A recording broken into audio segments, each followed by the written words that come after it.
Hi, I'm Dr. Eve Adriana Wilson. I'm a psychiatrist, which means that I spend most of the day getting into other people's heads. But today, you get to be in my head.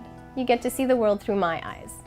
And one of the things that I've noticed is that many of the mental health issues that I see people facing seem to come from a misunderstanding. Have you ever considered that being miserable could be a sign of your health? That's what I've discovered. Let me explain. So it turns out that we're biologically programmed to be well. And the only way that we have to know when we're on track or off track is negative feedback. As an example, let's imagine that you and I are walking around and we step on a nail. The only reason that we know that there's any problem at all is because we suddenly have pain and distress.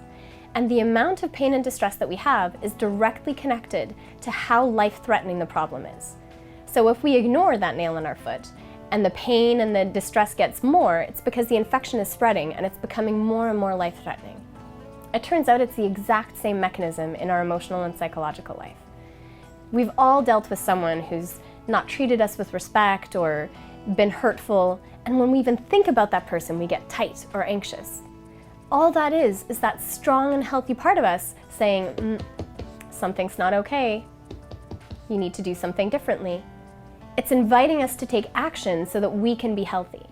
But if, for whatever reason, we've ignored that signaling system, what starts as a quiet tapping turns into a loud knocking. If we stay and nothing changes, or maybe things get worse, then that little bit of anxiety turns into an anxiety disorder, or depression, or alcoholism, or an eating disorder, you name it. And just like the nail in our foot, it didn't go away. The infection didn't stop spreading just because we were ignoring it. It just got louder. The pain and distress got louder. This is part of why antidepressants only work in 30 to 50% of cases. Penicillin works in 98% of cases because penicillin addresses the root cause of the problem. Sometimes we need antidepressants to help us do the work, but no pill is going to make us okay staying in an abusive marriage and a dead-end job or being a doormat in our relationships. Sometimes we need the antidepressants to do the work to change those situations, but the pill won't change it for us. And if we stay, then at its worst, we start to have suicidal thoughts. And all that is that strong and healthy part of us saying, seriously, if things don't change, if you don't start to take action, whether it's going to be by your own hand, by a heart attack, because of cancer or an autoimmune disease, you're heading towards an early grave. So here's the secret. The thing that makes the biggest difference in people's mental health is learning to notice and act on what makes them feel stronger or weaker. And that sounds simple enough, but the truth is that whether or not we even learn to notice, much less act on what makes us feel stronger or weaker, has previously been a matter of luck or chance.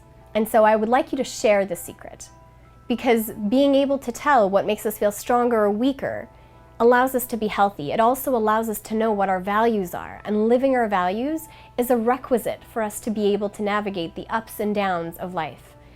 That's what allows us to love deeply and passionately, as well as pursue the difficult things that are risks and not always a guarantee. So I created this website because I would like to help people change their relationship with misery.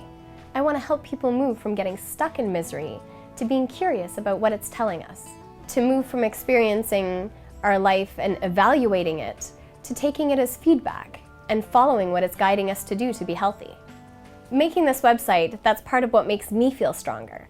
I want to invite you to do what makes you feel stronger and contribute in whatever way is comfortable for you, whether that's leaving a comment, answering a survey, or even just having a conversation with a friend about what makes you feel stronger or weaker.